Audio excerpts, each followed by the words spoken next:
গ্রামের নাম ছিল শালবন। চারিদিকে ধান ক্ষেত, কাঁচা রাস্তা, বিকেলের শেষ আলোয় নদীর পাড়ে শিউলি ফুলের গন্ধ। সেই গ্রামের পাশাপাশি বাড়িতে বড় হয়েছিল রাহাত আর মেঘলা।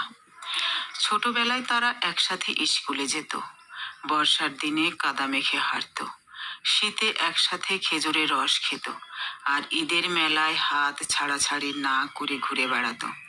গ্রামের সবাই বলতো, এই দুইজন তো জন্ম জন্ম থেকেই একে অপরের সঙ্গী। সময় ধীরে ধীরে বদলাতে লাগলো।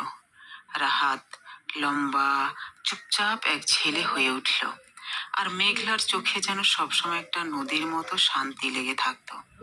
কিন্তু দুজনের মনের ভেতর কখন যে বন্ধুত্বের জায়গায় ভালোবাসা জন্ম নিয়েছিল, তারা কেউই বুঝতে পারেনি।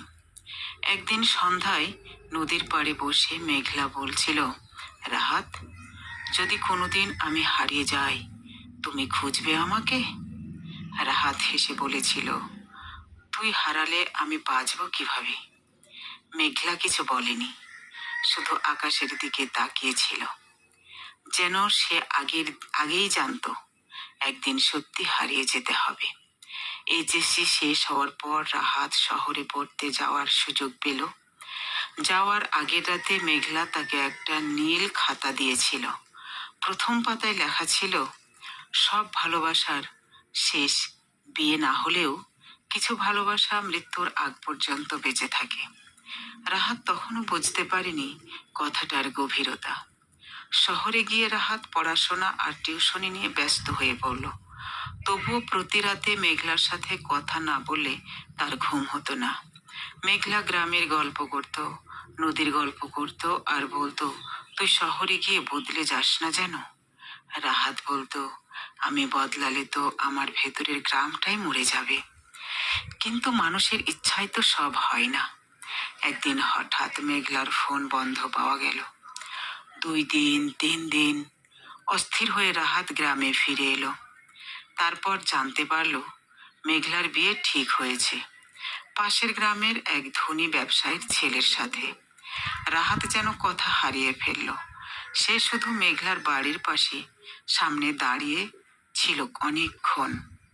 রাতে মেঘলা লুকিয়ে দেখা করতে এলো। তার চোখ ভেজা ছিল। আমি কিছু বুঝতে পারলাম না রাহাত, কাপা গলায় বলল সে। রাহাত শুধু জিজ্ঞেস করলো, তুই কি যেতে চাস? মেঘলা অনেকক্ষণ চুপ থেকে বলল, সব মেয়ের ইচ্ছারই দাম হয় না। সেদিন তার নদীর পাড়ে শেষবারের মতো বসেছিল। চারপাশে ঝিঝি পোকার শব্দ, দূরে কারো বাড়িতে বিয়ের গানের সুর। মেঘলা ধীরে ধীরে বলেছিল, জানিস, ছোটবেলায় ভাবতাম আমরা কখনো আলাদা হব না। রাহাত চোখের জল লুকিয়ে বলেছিল, আমরা আলাদা হব না, শুধু একসাথে থাকতে পারবো না। বিয়ের দিন মেঘলা লাল শাড়ি পরেছিল। গ্রামের সবাই বলছিল, মেয়েটাকে আজ খুব সুন্দর লাগছে। শুধু রাহাতের মনে হচ্ছিল আজ তার পুরো পৃথিবীটার অন্য কারো হয়ে যাচ্ছে। বহু বছর কেটে যায়, রাহাত আর বিয়ে করেনি। শহরের ব্যস্ত জীবনে থেকেও সে মাঝে মাঝে গ্রামে আসে। সে পুরনো নদীর পাড়ে বসে থাকে। মেঘলার দেওয়া নীল খাতাটা এখনো তার কাছে আছে। এক বর্ষার সন্ধ্যায় খবর এলো, মেঘলা আর নেই। অসুস্থ হয়ে খুব অল্প বয়সেই চলে গেছে। রাহাত সেদিন রাত ভর নদীর পাশে বসেছিল। আকাশ ভেঙে বৃষ্টি পড়ছিল। সে নীল খাতাটা খুলে শেষ পাতায় একটা নতুন লাইন লিখল, কিছু মানুষ জীবন থেকে চলে যায়, কিন্তু ভালোবাসা থেকে কখনো না। তারপর ধীরে ধীরে খাতাটা বুকে চেপে চোখ বন্ধ করলো। নদীর ওপারে তখন ভোর হচ্ছিল।